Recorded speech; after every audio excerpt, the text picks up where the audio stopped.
What I've heard on this project is a little bit of slowdown.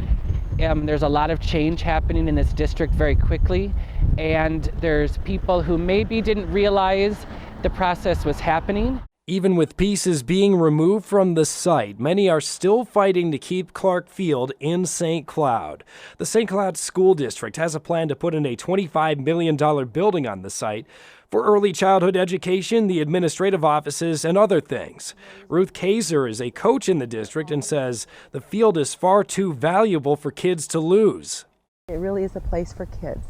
I've coached a lot of youth football here.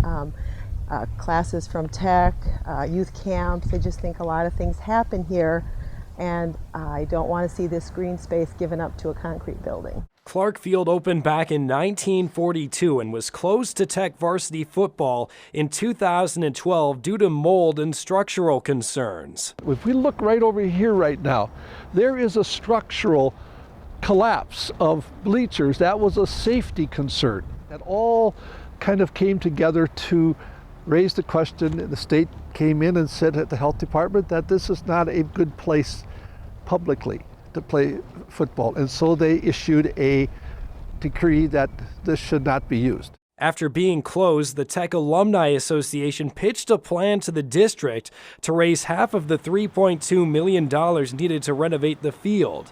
However, the district eventually took a different route, deciding against that plan. The Alumni Association did a lot of work when this was first closed in 2012, came up with some viable proposals, for what could happen, and I'd like to revisit that and say, what can we do to make this a viable facility for football, soccer, lacrosse, all kinds of youth activities. There's just always a need. We're always looking for places for kids to be. We needed to slow that down a little bit.